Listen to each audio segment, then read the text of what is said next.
Alright, so I laid these out like this, not because I normally would.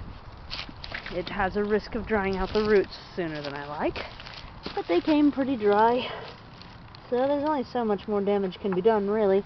But to show you how I choose, because up here I want to choose the healthiest one, not the biggest one. This is the biggest one. Maybe it is the healthiest one.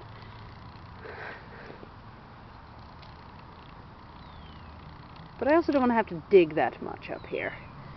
These are much bigger than I expected. Last year's pawpaws were like this big. Well, I guess this year's pawpaws are also only that big. The hazelnuts, though, were so much smaller than this. Alright, so this is bare root planting now for a cherry bush. And so it's between these two. So I didn't want to plant the biggest one because it's going to require the most care. Or do I want to plant the biggest one? I definitely don't want to plant this one up here because look at that twist in it. And then there's these two here. A smaller plant is going to be easier to get started. I'm having a rethink actively during this video. My rethink is the hardest one to keep alive maybe should be up here, in which case I need to go get the shovel, because the hardest one to keep alive is going to be this really big one. It's going to need the most water because it has to rehydrate the most tissue. Another idea that I could do is the one that's most likely to dwarf itself and or have problems, which would be this twist in the root. That's not healthy. We'll get a hand behind it so you can get a really good look of.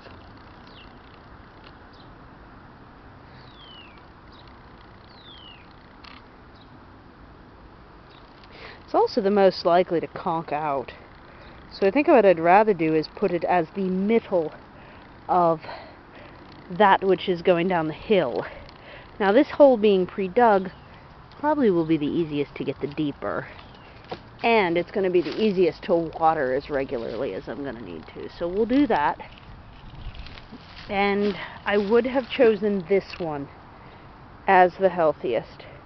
It's got a good, relatively straight root structure. I'm going to lay these back down so it'll focus better. This one. Relatively straight root structure, less size, less roots needing rehydrated than this. But I think the easier ones to keep alive are going to go down the hill. So since I chose the bigger one, I do need to go get the shovel, and I didn't think I was going to. Give me just a moment. I'm going to leave you right here looking at that plant.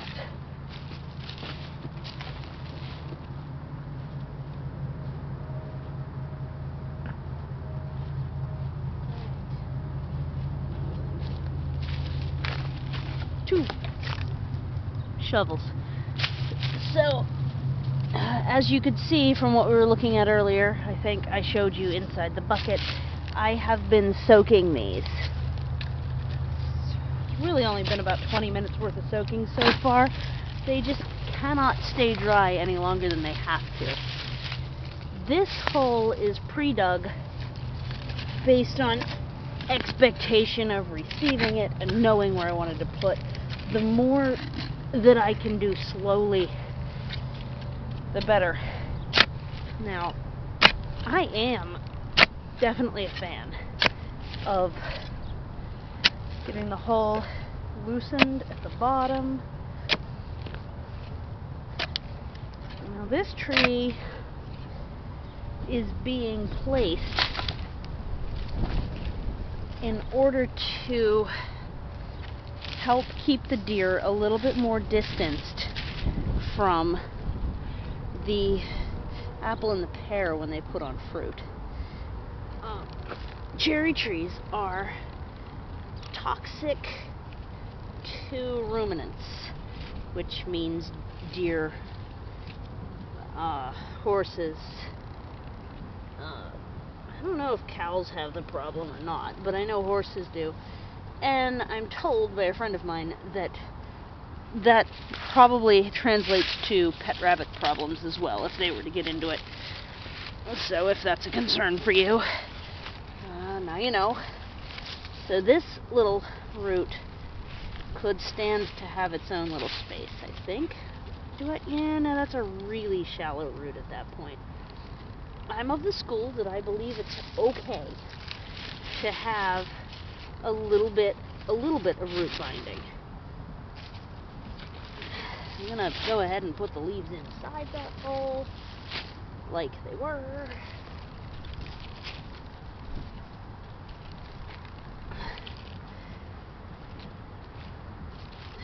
That is just my belief that, based on not fussing too much.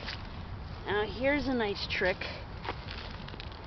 If you can find something to put down to keep the dirt from killing off existing plants that's been there for a bit, so you can see a lot of the plants are bleached, and this one daffodil struggled, but it's not going to completely ruin that plot. That's going to spring right back to life now that it's exposed to light again. Oh, ooh, moss. I will be transplanting that. I was going to knock the dirt into the hole, but instead I will be transplanting that. Oh, because this is on a hill, I'm going to go grab one more thing to show you as an example. Be right back again.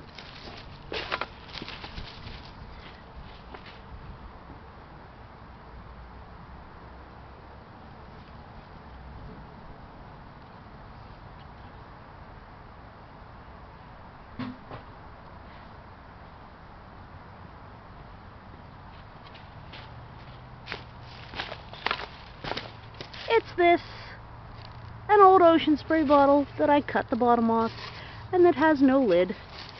That is the thing I want to show you where to put that shovel. So, because this is on a hill, watering it in as thoroughly as I like, by the puddling in method, is often not possible because it just runs off instead of going to the root. Oh, okay, whatever you are. And so, oh, little friend, I'll put you underneath the one bush that needs some ground protection. Do you want to? Well, no, we'll just keep you right here. You're fine. That is bugle, and it'll be a ground cover here. So this, I'm going to water it in. I have to go figure out where I put the hose.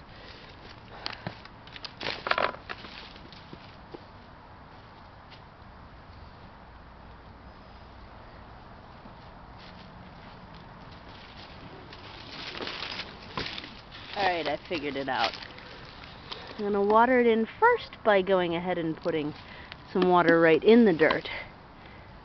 Now I have that on a very low trickle.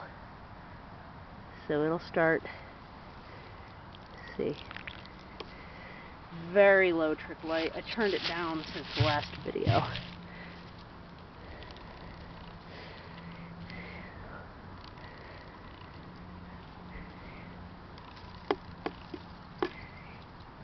Now, when I was growing up, we would just walk away and go to the next plant while this was watering everything in. We didn't do this active, and I still prefer that method. Like, let the watering in happen while I'm doing the next bit. So I'll just let that go for a bit. And I think that's a pretty straight tree. Could use a yank that way. Maybe another little yank. And then, and here's an interesting thing with the hose. When it's pushing water like this, I can just submerge it into the dirt to help get the bubbles out and to change the alignment of the tree. Like, I can just push against the root ball directly and avoid mud runoff by ensuring that that doesn't leave this area. So that is also something I do. And then I'm gonna want this hose a little bit again. Oh. I just need to get it to the point where it will stay inside. I am pushing down on this to make sure that it is firmly planted inside there. And I want to show you while that fills up, because that'll be a quart, I guess, maybe 2 quarts of water directly to the roots that in the past I have simply left from there. If there's a drought, you can see this tree's like 7 years old. It's a Spalliard, so it's smaller than expected due to aggressive trimming and everything. I've just still got that sitting in there, and I'll just full blast put the hose in there. And the same thing over here. It's just there for that reason. This is a privet hedge seedling. That is, oops, that is not the outcome I want. I want you to come out by the roots. That, I'm glad I noticed that while it was still easy to pull. That is a privet hedge seedling. Not what I want at the base of my pear tree, which is still just barely putting out leaves. So that is how I bare root plant a cherry bush.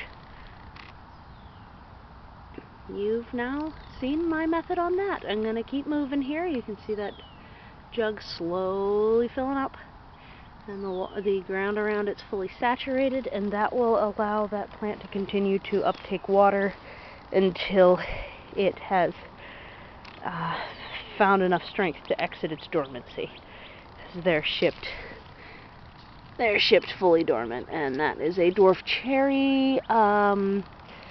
That is Prunus Besseyi, which is East Coast native cherry bush, maxing out at about 6 foot tall, and that height seems to depend on the weather. The warmer it gets, the shorter it is.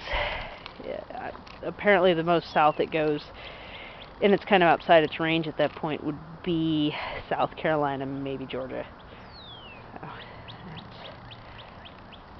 On to the next one. I think next I'll do the hazelnut, another pre-dug hole. Bye.